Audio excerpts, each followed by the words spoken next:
Hello YouTube, Dave here again. In today's video I want to continue my series on tips for people who are relatively new to Dungeons & Dragons. Specifically, this is my series on for Dungeon Masters. I've done like your first adventure, first encounter, things along those lines. So, use of miniatures, for example, and in this video I want to talk about designing NPCs. Now, I'm not talking about just like a random NPC that the characters might decide to interact with, like, a bartender or, something like that in town. If you want something like that on the fly, the 5th edition DM screen has some great charts you can just roll stuff on randomly. The same charts can be found in the Dungeon Master's Guide. What I want to talk about are major NPCs the players are going to interact with. Now, there's 3 main types that I want to focus on. 2 of them are sort of like benevolent NPCs who are there to aid the party. And the 3rd type I want to talk about are the villainous NPCs. So I'm going to start with the benevolent types. There's two dominant types that I tend to use in my campaigns. One is sort of like the information, the exposition character, I guess if you want to call it. They tend to be, beneficial to the players by providing them with information, plot hooks. They could be like patrons, informants, things like that. You don't really ever travel with them. They're not really someone that's going to be physically involved in the campaign in terms of adventuring with the players, but they can certainly give them a lot of information. Now, with these types of characters, they tend to fall into 1 of 2 categories. One is the patron, the other is the informant. If you're creating like a patron character, you want to give them basically a strong but very likable personality. They should be people that the players want to work for. If you create a patron character who ends up being kind of a jerk, then the players aren't necessarily going to want to go on quests that they send them on. It should be somebody who's more or less an extension of you in the campaign. They're basically the plot hammer that drives them towards the next goal, while still being somebody that they can interact with without you simply saying, okay, well, you're going here and you're doing this. It's sort of like a character that, can kind of take your place as a dungeon master to kind of steer things. Now, another type of character is the informant. The informants, you tend to be, shadier characters who really deal in finding secrets and selling information. These ones you can make with a much more interesting personality, I guess. They can be a bit more animated. They usually are pretty much looking just for the money. They don't necessarily really care about what the players are doing. They just want to get paid, and they have a very mercenary attitude. So you can certainly use them if you want to have somebody that's a bit more crude or harsh, then that's definitely the way that you can go. But those are 2 types of like benevolent NPCs. You never really have to stat them out, just have their personality in mind. Now the 2nd type of benevolent NPC would be ones that actually travel with the party and actually take place in some of the adventures. They could be like a permanent party member if you're running with a small group and you need to fill one of the roles that's kind of absent, or they could be similar to a patron type of character, but they're more physically involved. So it could be like a priest at one of the temples of, say, Helm has a quest for the party to go and defeat like a blackguard from, that worships Bane. Just throwing, very cliched examples, but the priest of Helm may decide to accompany the party, and he's basically has a personal vendetta against this blackguard, and the whole point of the quest is for him to finally pursue and chase this guy down. So the players are aiding in that situation. One thing with those types of NPCs where they're traveling with the player characters that as a DM you really want to not fall into the trap or the easy hole of getting into is having them overshadow what the player characters do.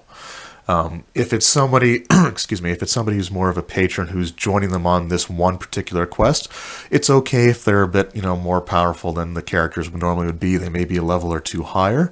But in the end, it's really still the player character's actions that drive the adventure. So this person may accompany them, but something may happen. Maybe he's incapacitated or even defeated by the villain, and the rest of the player characters then kind of jump in and save the day, for example.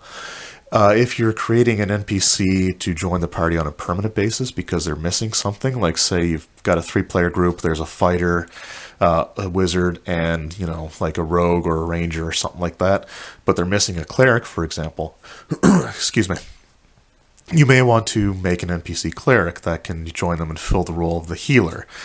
A thing to avoid with that is if the players kind of get stuck on something, you can use that NPC to kind of give them ideas of what to do next, or if it's a puzzle, kind of give them a clue that they could use to solve it.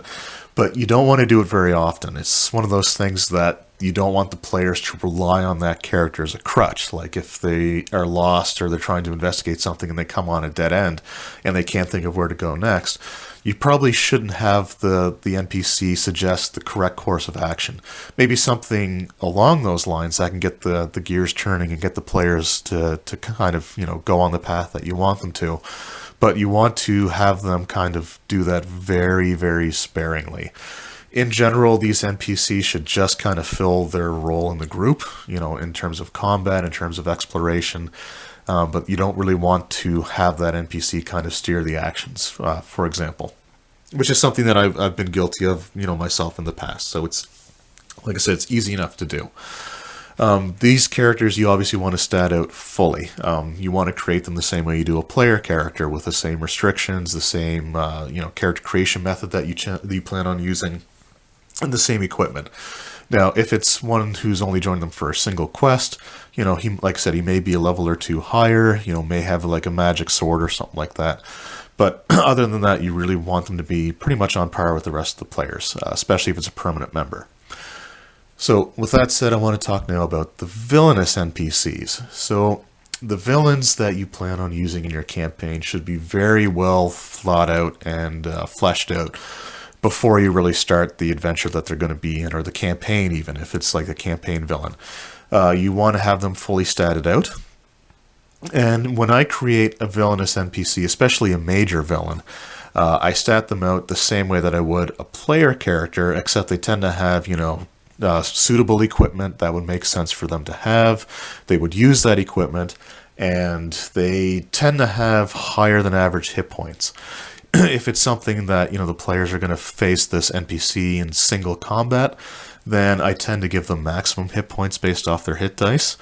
Or if it was something like, I had a house rule in my last 3rd edition campaign that brought in things like minions and solo monsters based off like the 4th edition ideas.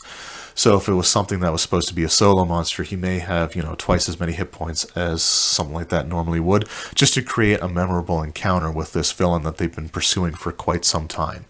If it's one that's just going to be like a dungeon boss, then kind of create them the same way you would a player character, but don't really give them anything necessarily extra. Now, with the villainous NPCs, when you finally run an encounter with them, be it a dungeon boss, a minion of the main NPC of the campaign, but one of their more powerful minions or cohorts or whatever you want to call them, when you go to run their encounter, they should be intelligent. They should use wise tactics, and they should try to be in a situation where they can use the terrain that they're in favorably, be it cover from rubble or fallen debris in a dungeon, ambushes in the wilderness, or things along those lines. But they should be more intelligent in their tactics. They're not just throwaway monsters that you're putting out there for XP. Defeating one of these NPC villains should be a major part of the campaign, something that the players remember. If they're spellcasters, I always have them have their preparatory pre-battle spells, or buff spells if you want to call them that. They always have those cast before the combat starts. You should always be fighting them at their best. If you plan on having them be reoccurring, then there should always be an escape plan. For example, I had in a 3rd edition campaign, I had a drow priestess that I wanted to bring back. I liked the character, and I kind of wanted to involve them more in the campaign later. So when the players were confronting them in this temple in the Underdark, excuse me, I had sort of a fail-safe plan that when she was reduced to a certain amount of hit points, she cast the spells Blacklight, which is a 3rd edition spell, which is like darkness. magical darkness, except the person who casts it can still see through it normally. So she cast that so that everybody was essentially blinded, used one of the secret doors, in the temple that allowed her to escape. And as she went through it, she turned around and cast Stone Shape to basically seal it so that it was no longer a secret door. It was completely sealed off and she was able to get away.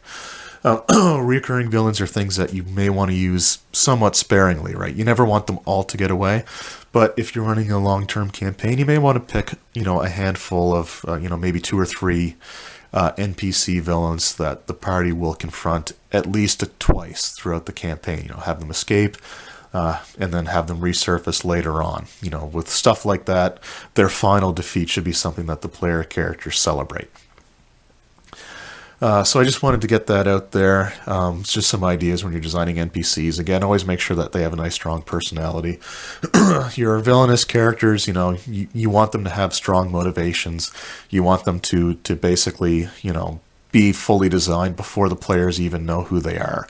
Have a strong idea of how you're going to run them, what they're going to say.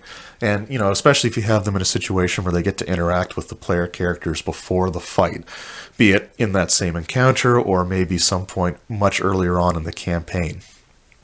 Now, an interesting twist that you can have may be to have one of the benevolent NPCs that the player characters, come to trust, actually be a villain. A great example of this was actually found in the Shackled City campaign, which I have right here. It was published by Peso in Dungeon Magazine. I got to run this all the way through. It's an absolutely fantastic campaign. But one of the individuals in it is a nobleman that the player characters interact with several times throughout the campaign. He goes by the name of Villain. The player characters, it was actually funny because, Villain ends up being not only a villain, but he's actually a beholder who is, shape-changed or polymorphed into this half-elven noble that the players interact with, while secretly he's working for the bad guys and he's actually this beholder. The player characters dealt with him at one point in the campaign that I ran, and there was a strong chance that through this interaction they were going to suspect he was a villain. However, everybody rolled sense motives, and they actually rolled pretty poorly. And I just said, you don't sense any deception, and they decided to trust him. He was like one of their trusted allies, and he played himself off as that throughout the campaign, until finally his deception was revealed, and it was a moment that the player characters, I don't think they would necessarily forget that, or they didn't forget it for a while. It's something that really did take them by surprise, and it was a great moment. It was a very satisfying moment because, they trusted him, and it turns out that he was one of the bad guys. It's something to use, again, very sparingly. Don't use it in every single campaign. But, if you've run a few campaigns with people and you decide that, hey, you know what, this might be an interesting idea to try, then, certainly throw, one of them out there, but don't overdo it, right? You don't ever want stuff like that to be expected. Anyway, that was just some basic advice for designing NPCs, for, if you're new to the game. I hope this really helped. It's something that, advice that I kind of wish I would have had when I first started, because in the beginning I pretty much just ended up copying NPCs that other DMs that I was playing under had created, and it's kind of embarrassing to admit, but, we all start somewhere, right? So, again, I hope you found this video helpful. I hope you found this whole series so far in general helpful. And we're going to conclude my series for beginning DMs in the next video, where I'm going to talk about designing and running campaigns. So that'll be the last video in that series, and then once I'm done with that, I want to do with like a shorter series, obviously, but some advice for players who are new. Anyway, I hope you enjoyed that video. We're going to end it here, and we'll see you next time.